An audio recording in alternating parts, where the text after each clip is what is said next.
Assalamualaikum warahmatullahi wabarakatuh. Selamat pagi, salam sejahtera bagi kita semua. Salam Om Swastiastu, Namo Buddhaya, salam kebajikan. Selamat datang di acara Economic Insight 2022 bersama saya Rohindun yang akan menemani teman-teman semua dalam membahas dan mendiskusikan berbagai masalah terkait perekonomian. Tema dari Economic Insight kali ini adalah Global Supply Chain Crisis, When Will It End? Nah, untuk membahas tema kali ini, kami sudah mengundang pembicara yang sangat keren, yakni Ibu Sima Dewi Mutiara Trisna, SEMA, dosen Ilmu Ekonomi Fakultas Ekonomika dan Bisnis Universitas Gadjah Mada. Selamat pagi Ibu, apa kabar? Selamat pagi teman-teman semua, terutama Mbak Rohinun, ini MC-nya yang sangat cantik luar biasa, auranya terpancar sampai sini Mbak. Baik Ibu. Sampai silau. Terima kasih Ibu Sima sudah menyempatkan hadir di acara Economic Insight 2022 kali ini. Pada kesempatan kali ini, teman-teman, kita akan berdiskusi bersama dengan Ibu Sima mengenai global supply chain crisis, terutama perihal penyebab, kemudian juga dampak, dan mungkin nanti solusi ya yang dapat kita gunakan untuk menanggulangi permasalahan ini. Nah, mungkin dapat kita langsung mulai saja ya, Bu, untuk diskusinya. Ibu Sima sudah siap, Ibu? Siap, yuk, mari. Oke, mari. Untuk pertama-tama, mungkin kita bisa mulai dari pengertian dari global supply chain crisis dulu mungkin ya, Bu. Apa sih yang dimaksud dengan global supply chain crisis? Oke, baik. Nah, ini ada dua pertanyaan ya. Jadi saya breakdown jadi dua jawaban seperti itu, karena itu satu pertanyaan kalau dijadikan satu nanti agak sedikit susah untuk dipahami. Maka dari itu saya breakdown. Yang pertama, what is the global supply chain and why does it matter? Kenapa kok itu menjadi salah satu hal yang sangat penting dan wajib diketahui? Oke, pertama, kita dari definisinya dulu ya Mbak. Jadi yang pertama, global supply chain itu sebenarnya in a nutshell atau secara singkat, dia ini adalah bagaimana kita mendeliver produk dari poin A ke poin B. Gampangnya dari produser ke consumer. Oke. Nah, kalau kita membahas supply chain dari scientific terms, global supply chain ini bisa diinterpretasikan sebagai sebuah network. Jadi kalau kita bilang supply chain itu linear, itu tidak benar. Dia bisa dibilang sebuah network, jadi kayak jaring laba-laba seperti itu. Dia ini sangat kompleks, dia melibatkan banyak sekali stakeholders, dan terbagi dalam beberapa macam hierarki atau beberapa macam poin. Dan masing-masing dari hierarki ini, agen-agennya itu saling berinteraksi dan saling terinterdependensi. Karena sangat kohesif sekali, kalau misalnya satu itu kolaps, maka akan terjadi efek domino, di mana akan terjadi bottleneck dan yang lain juga akan ikut kolaps, seperti itu. Nah, maka dari itu karena hubungannya itu sangat kompleks, maka dia ini memiliki banyak sekali potensi failure atau potensi kegagalan.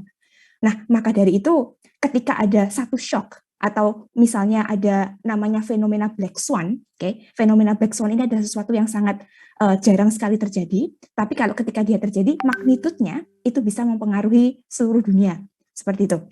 Nah, kalau misalnya ada shock sedikit saja, dan itu mengenai atau menyerang satu sektor dari networks yang sangat kompleks itu tadi, itu akan menyebabkan yang lain juga terganggu. Nah, sekarang kenapa sih kok kita wajib tahu dan why does it matter seperti itu? Karena sebenarnya supply chains ini menginvolve atau melibatkan beberapa macam hal. Yang pertama, dia itu memiliki banyak sekali players, multiple players. Baik itu lokal, kalau kita bicara Indonesia ya kita bilang eksporter dan importer Indonesia, seperti itu. Kemudian dia juga melibatkan thousands and thousands of workers, atau begitu banyak pegawai atau pekerja di dalamnya. Dan yang ketiga, dia ini melibatkan banyak sekali sistem transportasi, baik darat, laut, maupun juga udara, Mbak-mbak dan mas-mas yang ada di sini. Nah, maka kalau misalnya saja ya, kita bilang multiple players, atau mungkin thousand workers, atau multiple transport modes kayak gitu. Satu saja itu ada kesulitan, atau ada satu saja itu yang keblok, maka yang dua lain itu juga mengalami hambatan atau bottleneck.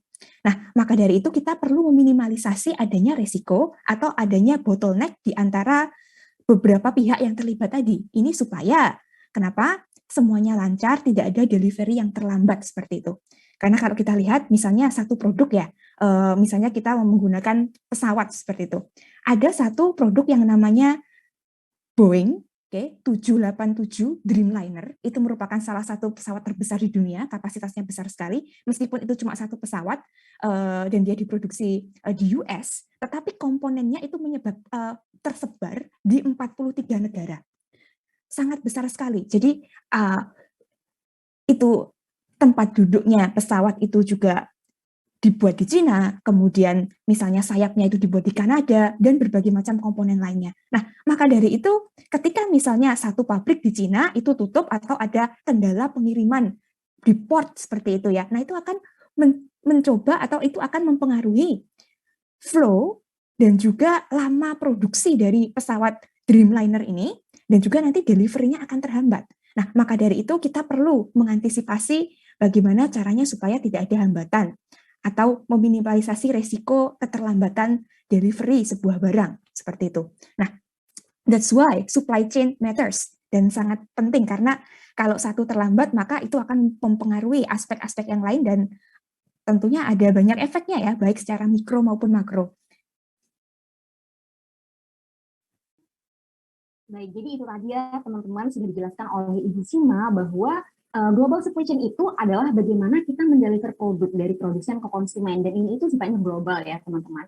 Global supply chain ini bersifat kompleks dan memiliki banyak potensi untuk failure, dan ketika satu saja mengalami gangguan itu akan berpengaruh pada yang lainnya begitu. Nah kemudian Ibu, apa sih yang menyebabkan terjadinya global supply chain crisis ini? Kenapa bisa terjadi krisis gitu? Kenapa global supply chain ini mengalami krisis? Mungkin bisa dijelaskan, Ibu. Baik, kenapa kok ada krisis seperti itu ya? Nah, ini ada yang namanya dalam istilah ekonomi itu fenomena black swan, seperti yang sudah saya sebutkan tadi di awal. The black swan phenomenon ini artinya adalah fenomena yang sangat jarang terjadi, tidak terprediksi, tidak terantisipasi, tapi di mana efeknya itu bisa berpengaruh terhadap semua sektor, baik itu sektor mikro maupun makro, dan itu dirasakan tidak dunia. Nah, kebetulan nih, Mbak Rohinun, dalam 2 tahun terakhir ini kita mengalami tidak hanya satu black swan, tapi kita ketemu 2 black swan. Oke, jadi black swan ini ada yang pertama itu adalah the COVID-19 pandemic. Itu belum pernah terjadi dalam skala sebesar ini, bahkan setelah the Great Depression ya. Dan yang kedua, belum saja kita ini recover, ambil nafas seperti itu ya, sudah ada black swan yang kedua, yaitu perang antara Ukraina dengan Rusia. Nah, 2 hal ini menyebabkan disrupsi yang skalanya sangat besar sekali.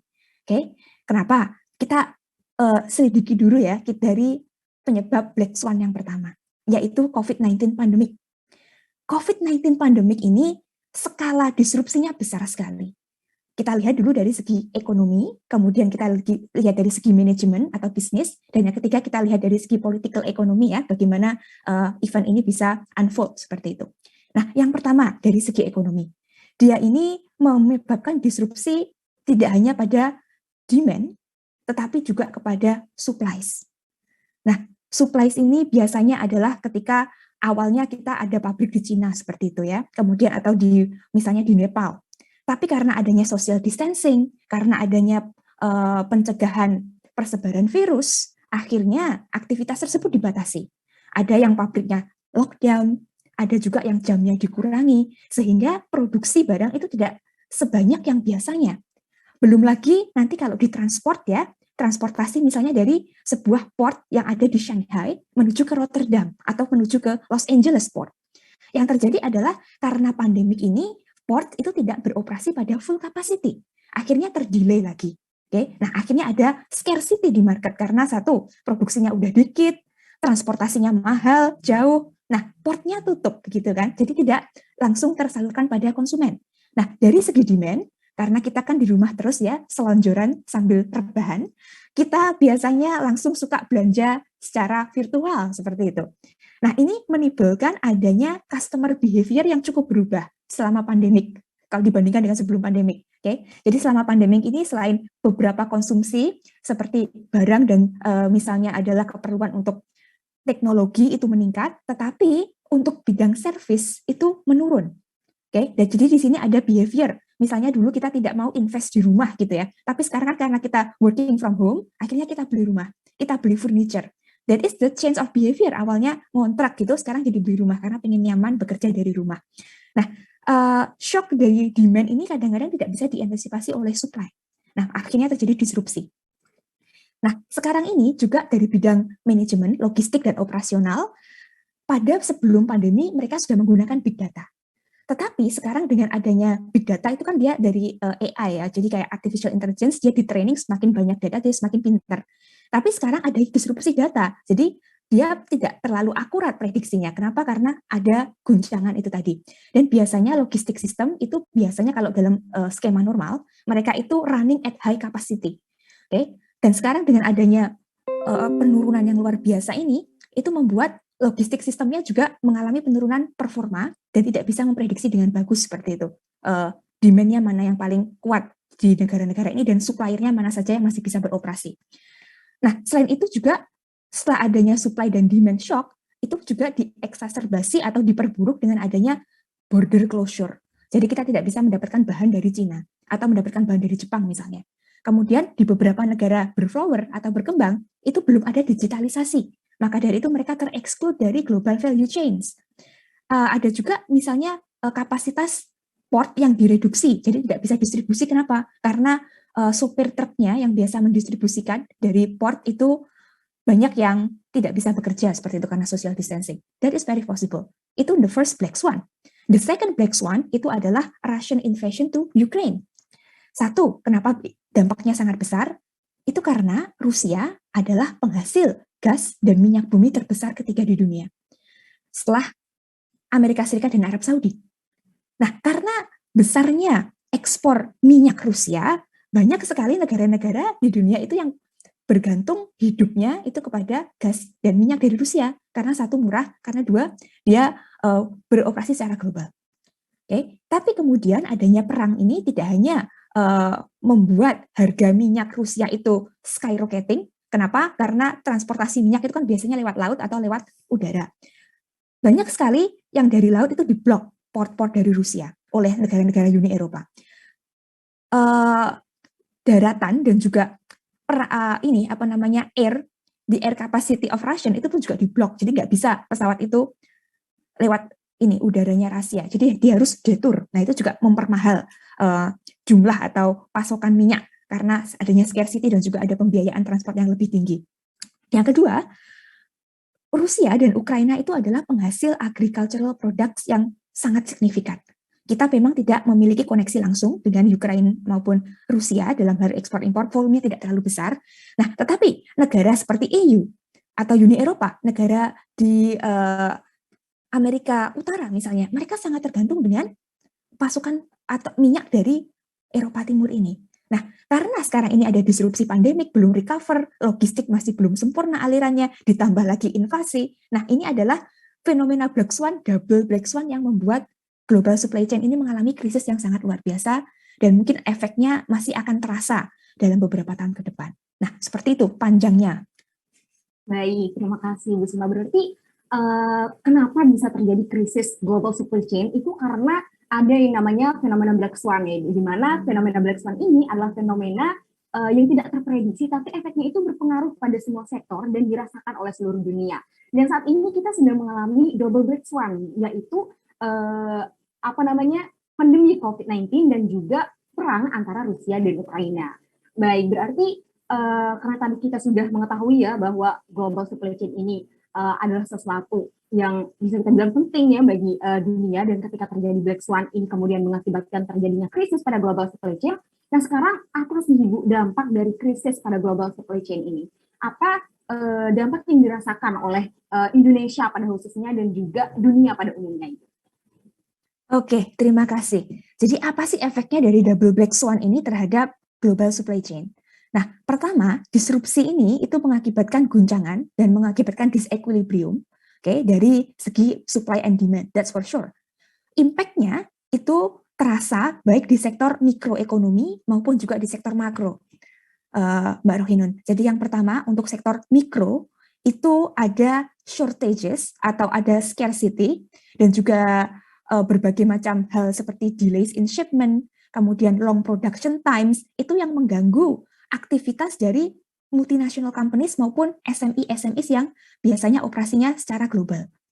Nah, itu dari segi mikro, karena adanya hambatan untuk mendapatkan bahan, mendapatkan pekerja, mendapatkan transportasi, itu membuat ada bottleneck yang mengakibatkan harga-harga itu naik, satu, dan yang kedua, dia mengakibatkan adanya delay pada saat pengiriman.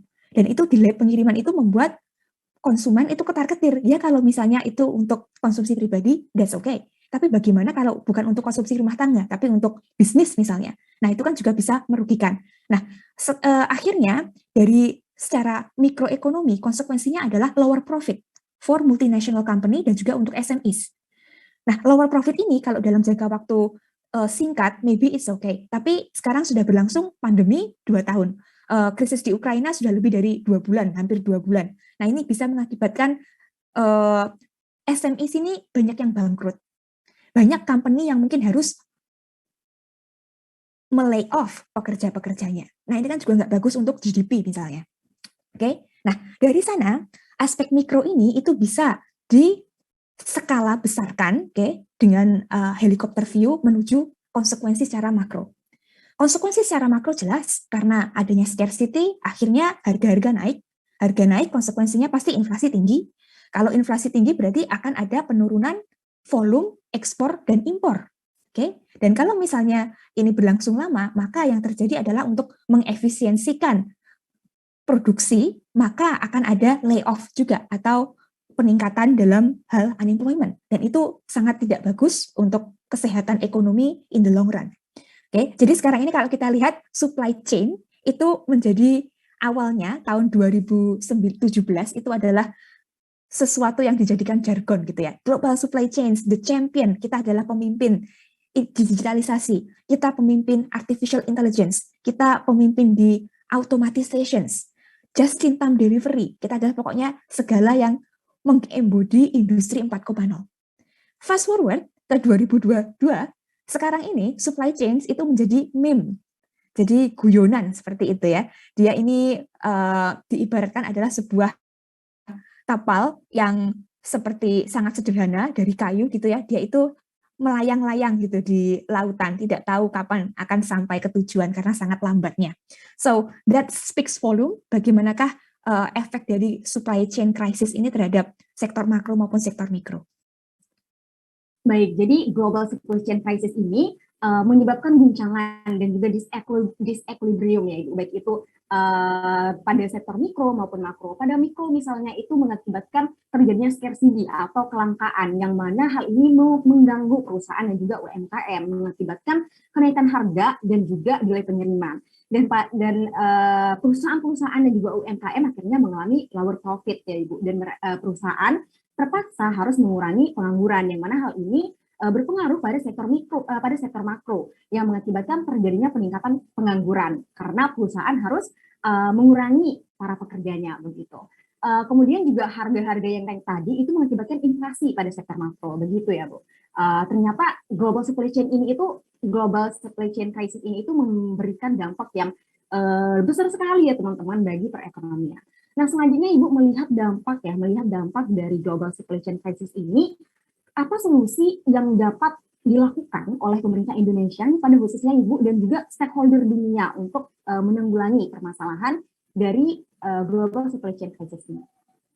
Baik, jadi krisis ini sebenarnya tidak hanya ekonomi saja Mbak, tapi dia juga krisis geopolitik.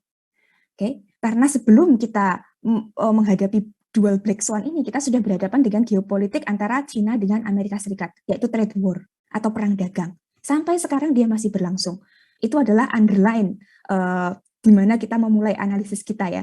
Nah, dari sana secara geopolitik itu membuat ada polarisasi di dunia. Ada polarisasi yaitu sekarang ini adalah blok yang pro dengan Amerika Serikat dan EU, Uni Eropa. Ada juga pihak yang pro dengan China, dan sekarang China bergabung dengan Rusia karena mereka ini benar tandem seperti itu kalau dikatakan. Nah, akhirnya sekarang itu juga mempengaruhi apakah yang bisa kita lakukan untuk misalnya memperbaiki keadaan dan juga untuk mencegah krisis yang sama itu terjadi di masa depan. Gitu kan implikasinya. Nah, here what I can say, ada beberapa solusi itu dari sudut pandang satu, supplier dan manufacturer alias producer, jadi MNC dan lain-lain. Yang kedua itu dari segi government, dan yang ketiga itu dari segi misalnya adalah kita sebagai konsumer. Yang pertama, kita mulai dulu dari supplier ya atau produser. Satu, saat ini kita itu kan karena globalisasi, kita kan mix dan saling interdependensi antara satu negara dengan negara yang lain. Ada kalanya kita itu terlalu terdependensi atau terlalu tergantung pada satu negara. What is it? China. Kita ekspor dari Cina, impor dari Cina. The thing is, now, ketergantungan kita terhadap Cina itu sudah 4 kali lipat daripada tahun 2002. Dan itu mengakibatkan ketika China collapse, seluruh dunia juga collapse. Ketika Rusia ada masalah, maka seluruh dunia juga mengalami yang namanya krisis energi, seperti itu. Jadi satu, solusi untuk produser itu adalah mendiversifikasi supplier. Jangan hanya bergantung pada buruh murah di Cina. Harus didiversifikasi di beberapa negara lain. Kan ada Amerika Selatan, ada Vietnam, ada Indonesia. Dan selain itu juga diversifikasi dalam hal ini tidak hanya dalam artian, oke, saya diversifikasi ya, satunya di Shenzhen, satunya di Shanghai. No, bukan. Kenapa? Karena Shenzhen dan Shanghai itu hampir dekat. Jadi mereka logistiknya sama. Kemudian struktur infrastruktur yang mereka pakai itu juga sama. Lah itu Shenzhen collapse, Shanghai juga collapse. Nah, maka dari itu, kalau misalnya itu adalah sebuah perusahaan yang di Amerika Serikat, dia deketin reshoring, bukan lagi offshoring, tapi reshoring, suppliernya itu mungkin ada yang lebih dekat, di Meksiko, di Kanada, di beberapa negara Amerika Selatan. Of course, ada konsekuensi bahwa gampang ya kalau kita memindahkan produksi dari negara yang kaya atau mahal ke negara yang murah. Negara yang murah ke negara yang kaya dipindah, that's another things. Nah, itu juga bisa diantisipasi. Tapi diversification itu in the long run, itu akan menurunkan biaya karena kita akan achieving economies of scale dari diversifikasi orang produk dan juga supplier yang berbeda-beda. Dan itu juga meminimalisasi shock. Don't put your eggs in one basket. Harus didiversifikasi supaya tidak satu pecah hilang semuanya, gitu kan? That's the thing. Dan yang kedua, untuk produser itu supaya mereka itu membuat supply chain mapping atau peta supply chain. Biasanya kalau misalnya kita itu tahu siapa supplier kita, itu hanya yang tier 1, alias misalnya saya beli dari Mas Gerald gitu ya. Saya cuma tahu Mas Gerald. Mas Gerald beli dari siapa? Mungkin dari Mbak Cindy, dari siapa? I don't know. Nah, makanya kita perlu memetakan belinya dari mana. Dari sana kita tahu, oh yang beresiko ini. Oh yang perlu dimitigasi ini. Oh ternyata dia lokasinya di Cina. Saat ini ada lockdown. Nggak bagus tuh. Saya akan pindah ke Indonesia yang sekarang sudah longgar. Oke, atau mungkin negara yang vaksinasinya sudah tinggi. That's the thing. Itu ada 2. Oke, jadi ada multi sourcing, diversifikasi dan juga supply chain mapping. Dan kemudian untuk government itu sarannya adalah untuk mengincrease capacity dari shared infrastructures. Shared infrastructures itu antara lain jalan, pelabuhan, bandara. Nah, itu perlu ada modernisasi dan juga peningkatan teknologi. Belum semua bandara dan port di dunia itu dilengkapi dengan big data analysis. Indonesia misalnya saat ini namanya digitalisasi itu belum digitalisasi, tapi dia masih elektronifikasi. Oke, itu belum maksimal, makanya kita tereksklud dari global value chains banyak sekali, sering sekali kayak gitu. Nah itu karena hal tersebut ya, jadi ada infrastruktur yang nggak nyambung gitu dengan standar internasional. Jadi karena adanya di EU misalnya di Uni Eropa, port atau pelabuhan itu yang mengelola adalah EU, oke, jadi secara regional. Sedangkan kalau di Amerika Serikat secara kota, kalau di Los Angeles ya Los Angeles, Indonesia sama, kota. Nah, maka dari itu perlu adanya kerjasama dengan industri, apa sih perlunya, apa yang perlu kita fasilitasi. Supaya nanti shared infrastructure-nya ini tidak terlalu mahal atau ditanggung government aja atau industri saja. Oke, itu satu. Untuk kita sebagai consumer, oke, jadi saran saya adalah support your local heroes atau dukung pahlawan lokal. Source as many local things as possible. Oke, jadi kita konsumsi produk lokal apa yang ada di sekitar kita. Ini supaya kita tidak terlalu bergantung dengan impor, which is not healthy. Dan yang kedua, kita juga bisa mensupport diri kita misalnya kalau ada krisis. Ada sebuah ini ya apa namanya meme yang saya temukan itu adalah seorang nenek-nenek begitu. Kenapa kok dulu dia resilience dan bisa bertahan dari the Great Depression atau depresi besar. Dia bilang karena saat itu semuanya saya produk secara lokal, mulai dari sayuran, buah-buahan, sampai baju yang dia pakai itu pun juga dia produksi secara lokal. Jadi mereka bisa bertahan. Itu bisa menjadi alternatif untuk kita.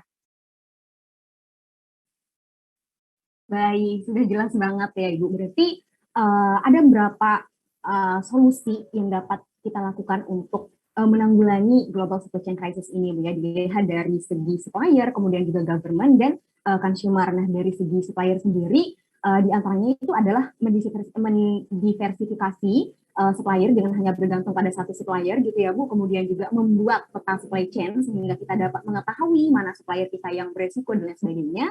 Kemudian dari segi government itu pemerintah harus dapat mendirikan atau membangun infrastruktur yang merata begitu ya Bu. Kemudian dari segi consumer, kita sebagai konsumen itu harus support your local heroes gitu, harus dukung atau mengkonsumsi produk-produk lokal.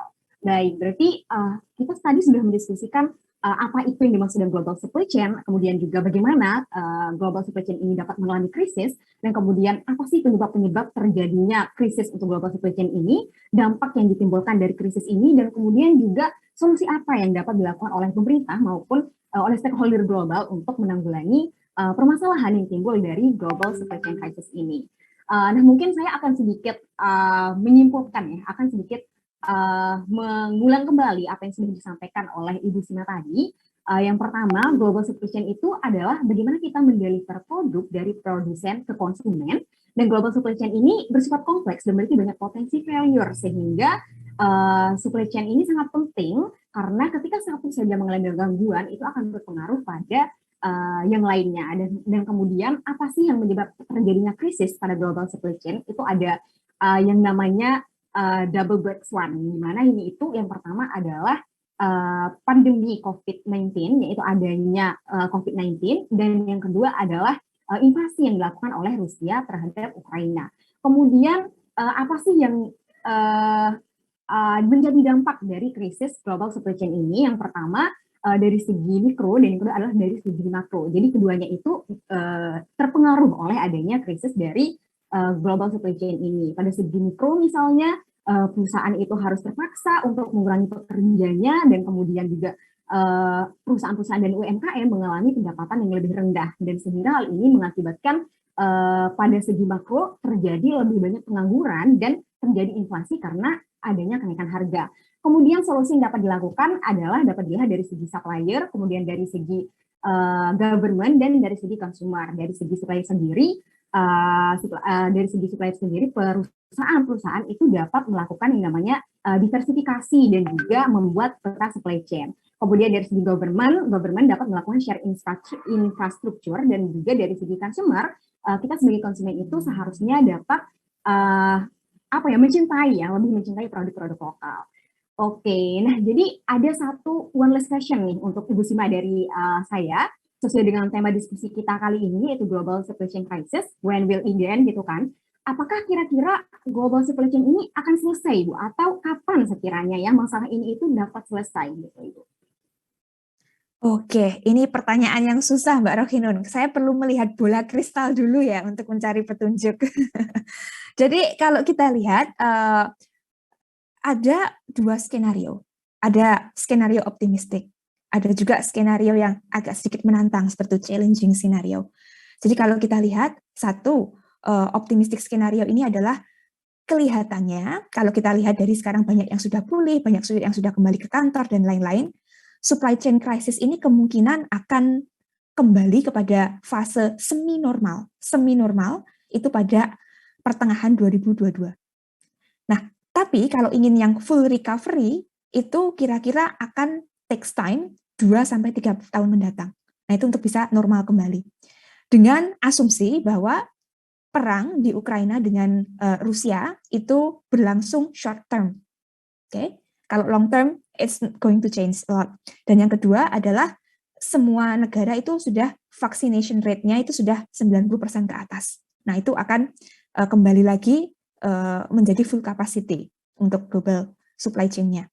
Kalau kita lihat untuk challenging scenario, nah ini adalah prediksi ketika misalnya nanti war atau perang ini akan berlangsung lama di Eropa Utara, di Eropa Timur, dan yang kedua, nanti kalau misalnya adanya varian virus corona baru.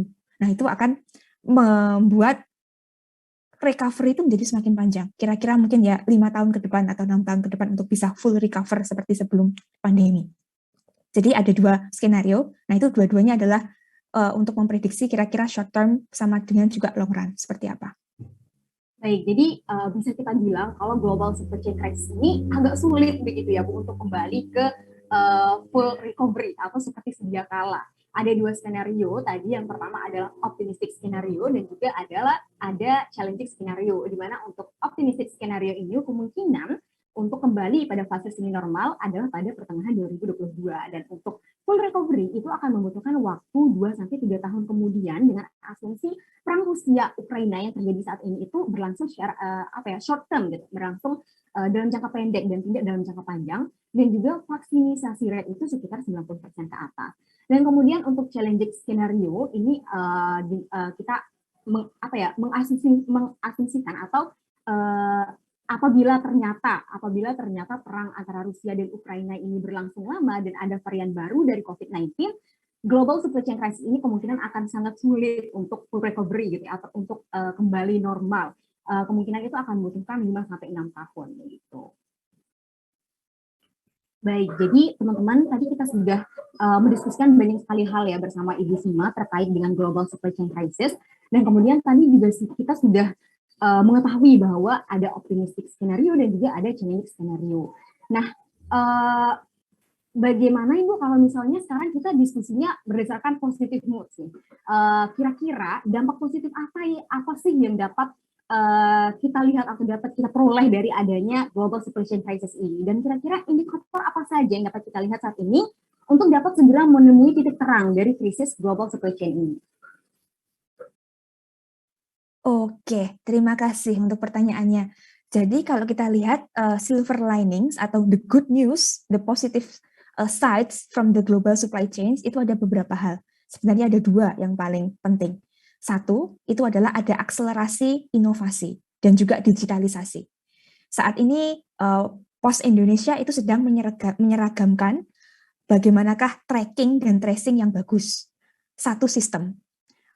Kemudian juga pemerintah negara berkembang itu juga sekarang sudah mulai untuk mencoba menginterpretasi atau mengasimilasikan automatisasi ke dalam proses logistik. Automatisasi ini apa? Artinya adalah dia tidak lagi membutuhkan atau merequirekan human labor. Karena pada saat krisis harus social distancing, orangnya nggak ada, siapa yang mengoperasikan mesin seperti itu kan. Jadi sekarang sudah ada aplikasi automatisasi untuk logistik. Tidak hanya di Indonesia, tapi juga di banyak negara dunia. Jadi that's the thing. Ada akselerasi inovasi dan digitalisasi. Yang kedua, karena sekarang ini kita ada selain krisis kesehatan, krisis ekonomi, krisis politik, kita juga krisis energi. Karena dengan adanya perang ini dan juga adanya produksi yang cukup terbatas, maka orang-orang itu mulai bertransisi menuju ke sustainable economy dengan menggunakan sustainable energy. Jadi banyak sekali alternatif sekarang, mulai dari biodiesel, sampai dengan biofuel seperti minyak kelapa dan juga batok kelapa itu dijadikan sebagai alternatif untuk gasoline. Nah, itu adalah silver linings yang kita dapatkan, dan semoga ke depannya kita tidak hanya melihat ini sebagai alternatif, tetapi sebagai mainstream way to conduct the economy, seperti itu. Nah, kalau tadi juga Mbak Rohinen bertanya kira-kira apa sih tanda-tanda bahwa kita akan keluar dari krisis, seperti itu ya. Nah, ini kalau kita lihat dari segi manajemen, itu ada 3 tandanya. Tanda yang pertama itu adalah akan adanya pengurangan waktu untuk produksi dan juga untuk pengiriman distribusi barang. Saat ini banyak sekali port yang masih belum beroperasi secara maksimal 24/7. Maka itu yang terjadi adalah banyaknya penimbunan di pelabuhan.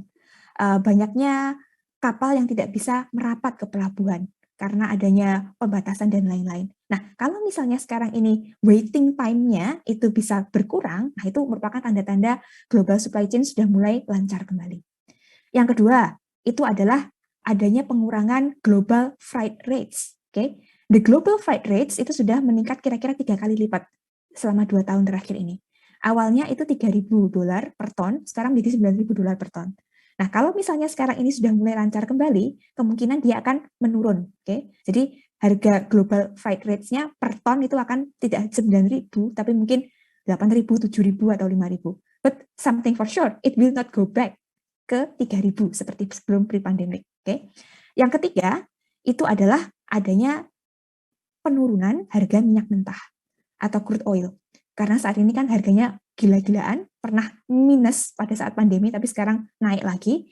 Nah, kalau misalnya sekarang ini supply-nya sudah mulai stabil, Ukraina dengan Rusia tidak lagi perang, kemudian sudah bisa jalur udara, darat maupun laut itu sudah bisa dipakai, tidak ada ban dan juga blocking, nah itu akan memperlancar jumlah supply crude oil dunia dan itu akan menurunkan harga minyak. Nah, itu adalah kira-kira 3 indikator mikro dan makro yang bisa dijadikan sebagai pegangan untuk melihat apakah kita akan selesai atau belum krisisnya. Seperti itu, Mbak. Baik, terima kasih, Bu. Berarti adanya global supply chain crisis ini tidak hanya kita tidak hanya dapat melihat dari sisi negatifnya saja, ya. Kita dapat melihat dari sisi positifnya, di mana ketika terjadi krisis pada global supply chain, maka Indonesia khususnya itu akhirnya melakukan yang namanya akselerasi digitalisasi dan kemudian juga automatisasi untuk logistik. Kemudian juga dengan adanya krisis energi, ya Ibu, tadi banyak kemudian muncul alternatif energi baru seperti biodiesel, biofuel, dan lainnya. Kemudian tanda-tanda apa yang menunjukkan bahwa kita akan segera menemui titik terang dari krisis global supply chain ini? Yang pertama tadi dijelaskan oleh Ibu Sima, adalah adanya pengurangan waktu untuk proses produksi dan juga pengiriman barang, kemudian pengurangan global fair rate, dan juga penurunan harga minyak mentah. Gitu, teman-teman. Terima kasih Ibu Sima untuk segala insight yang sudah disampaikan di acara Economic Insight kali ini. Sangat insightful sekali, dan semoga apa yang sudah disampaikan tadi dapat menambah pengetahuan dan wawasan kita ya teman-teman, dapat bermanfaat bagi kita ke depannya. Sekian dari Economic Insight kali ini.